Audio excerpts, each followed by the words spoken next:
So mga kababayan, matinding reaksyon ni Senadora Franklin Drilon doon sa pahayag ni Mayor Isko Moreno na itong si Leni nga ay pinag-withdraw niya.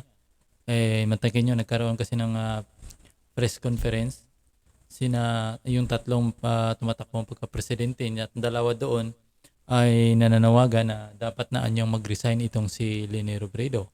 Mag-withdraw. Mag-withdraw. Yung tamang pronounce doon. Dapat na niya mag-withdraw itong si Leni Robredo sa pagka-presidente. Ito'y inalmahan ni Senador Franklin Drilon. Yung pahayag, lalo na yung pahayag ni Mayor Isko Moreno na let Leni withdraw. Be a hero. Di ba? Sinabi pa yan ni Mayor Isko Moreno. So panoorin yung reaction at ang matinding reaction ito ni Senador Drilon. Kayo nang amusga dito mga kababayan. Ipi-play ko na. Senate Minority Leader and Liberal Party Vice Chairman Franklin Drilon. Senator, it's good to see you again. Welcome to The Source. And maraming salamat po sa inyong oras. Thank you, Pinky, for having me this morning. Okay, so let's talk about the press conference that happened last Sunday. What's your view on that particular press con? Mika, parang iba yung balitan ko lang para makita niyo yung background natin. Yan, yun ang background. Yan. Last Sunday, among 3 presidential candidates. You know, Pinky, among us lawyers, there's a rule of evidence which says res ipsa lucitur. Let the thing speak for itself. And I think the whole nation saw how you know that press conference that they called, and just immediately after the conference, it showed that somebody hijacked the purpose of the conference, as Senator Tito Soto, Senate President, and Senator Ping Lacson said. There was a script, there was a statement which they signed, which basically said we will continue to fight to the end. We want to give our people every opportunity to select the next leader, but that script was disregarded, and one of the candidates simply asked for the withdrawal of the vice president from the presidential race. That was not part of the agreement that they signed.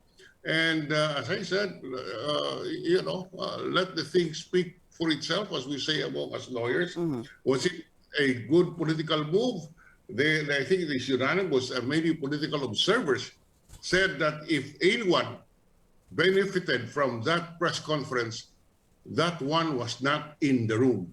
So none of them benefited from that press conference, is what you're saying? None of them benefited from that press conference. I could see a certain degree of disappointment on the part of Senator Ping Lacson and Senator Tito Soto with what had happened. Senator Soto, in fact, said he was just invited as an observer, as a witness, and unfortunately, that press conference included an episode which was not planned and was not agreed upon. That says a lot about the unity of the people in that room. So when you say that talks about the kind of unity there is, or what was absent in that room, how are you supposed to interpret that? Was there unity? Was there no unity among the gentlemen there? No. Obviously, there was none. From what I understand, the purpose was to project that those people present in the press briefing was going to reiterate that they will not withdraw from the presidential race. Fine. Unfortunately, one of the participants hijacked that purpose and started attacking the vice president, which was really not part of the plan, and that is why Senator Lacson dissociated himself from that call. So let's name names. I mean, it is the obvious. So when you said somebody hijacked that, obviously that's presidential candidate Isko Moreno, because the goal, as you were mentioning a while ago, was to reiterate their position that no one was going to withdraw from the presidential race. And then subsequently, you were saying na hinijak nga po ito dahil nadagdag si Withdrawal Leni. Let's just go to a point where Isko Moreno, presidential candidate Isko Moreno, during an interview, I believe, the next day, said this.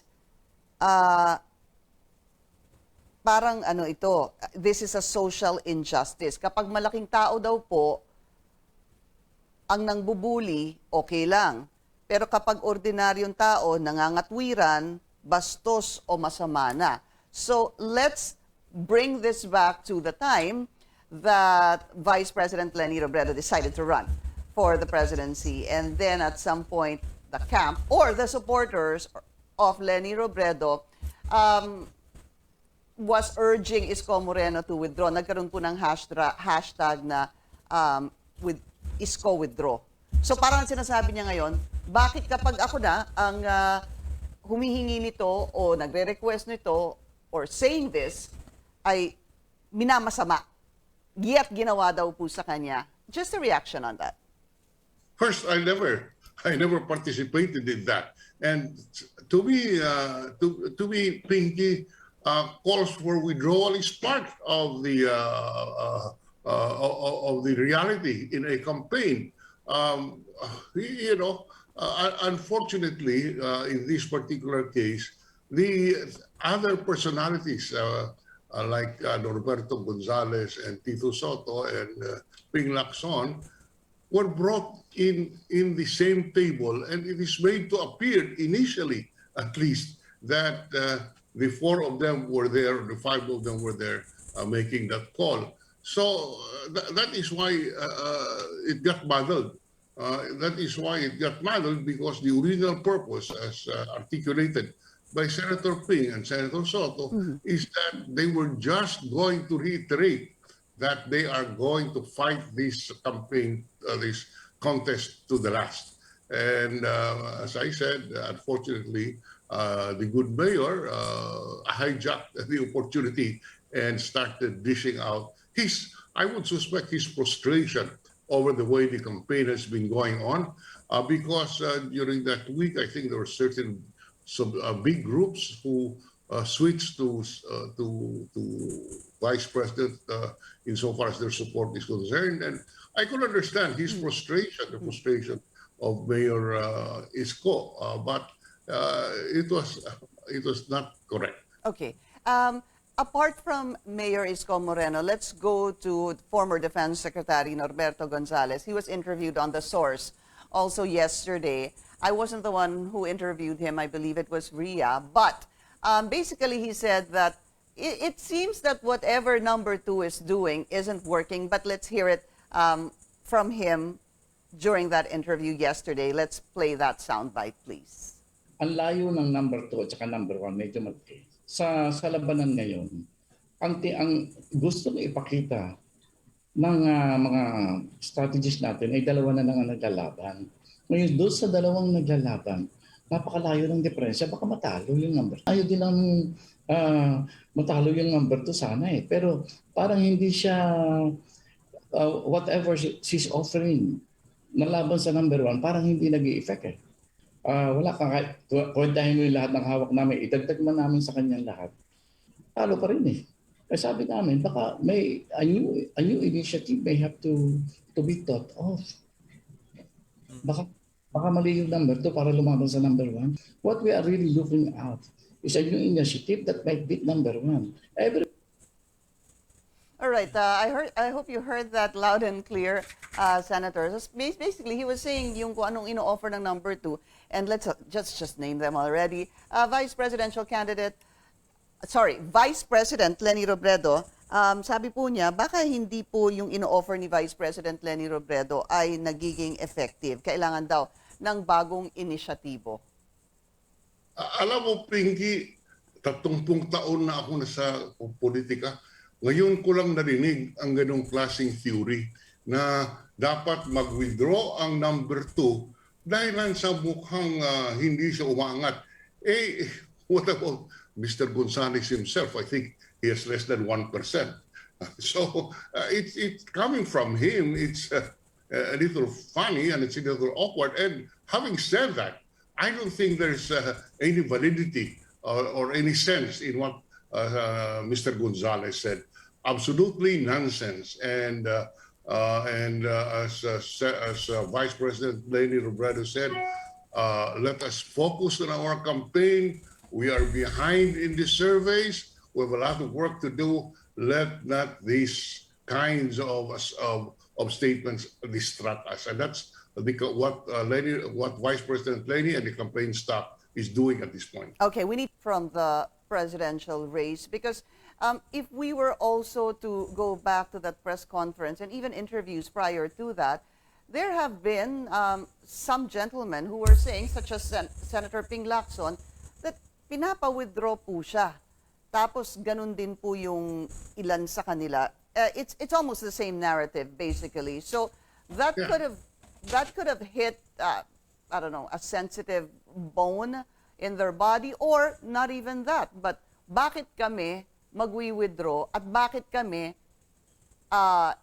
pinipilit o pinagsasabihan na kaming mag-withdraw? Ibig ko lang sabihin, sir, nakakasama. Sigurado po ng loob yun sa kanila. Wala pong puwipilit dahil yung pag-atras po, yan po ay desisyon personal ng kandidato. Wala po makakapilit kahit kanino man. At karapatan po ng sinumang humarap sa taong bayan at sabihin, dapat ako maging Pangulo. Ngunit yung mga pagsasabi na, siguro baka pwede na kayong umatras dahilan sa para magkaroon ng pagkakataon na mag-one-on-one si Leni at si Bongbong, wala po sa akin po kasama sa politika yan. At ito sasabihin ko, in 1992, there was a very intense negotiation between President Ramos and Senator Joey Salonga for Joey Salonga to withdraw. Kaya nang hindi natuloy because we could not agree as to the Vice President. So noon pa, I'm citing political history, which I myself participated in. This discussion of one candidate withdrawing and endorsing the other is part of the political landscape. Like, you know. You don't see anything wrong with that, basically, sir. Sorry? You don't see anything wrong with that, basically. That's what you're saying. Yes. In fact, the Vice President early in the game, sought out a unity ticket. And what did that tell us? That only one the drive was to have only one candidate and the withdrawal of the others. So you know, hindi naman namin tinatago yan eh. and it's not a secret. It's not wrong to do it. It's part of the political landscape. It's part of the campaign. But Senator, it could be part of the campaign. But if you have a presidential candidate wherein his reaction, Senator Ping Lacson, it did not sit well with him dahil nga ang sinabi daw sa kanya, to whom he named, kung sino lumapit sa kanya, si Jun Simon, sabi niya, ano ba naman yun? Ipapa-withdraw ako para magsama si Leni at si Soto pag mag-withdraw daw po siya. And in fact, a similar call was made also kay Senator Ping Lacson by Vice Presidential candidate Lito Atienza. But let's talk about that. There's nothing wrong with that, you're saying, but obviously to a presidential aspirant such as Ping Lacson, that did not sit well with him. Tama. It's his own opinion. I do not blame Senator Ping Lacson for feeling slighted. But to me, this should be taken as part of the electoral process. Yes, I was present when Senator Lacson, Senator Soto, Vice President Leni, and I discussed a unity ticket sometime in September, just before the filing of the certificates of candidacy. So it has been going on. It is not as if it happened yesterday insofar as this electoral process is concerned. So, you know, again, I would say I can concede and understand the feelings of Senator Lacson, but objectively, it is not something new. This is done, as I said, in 1992, when during the presidential race, one of the between then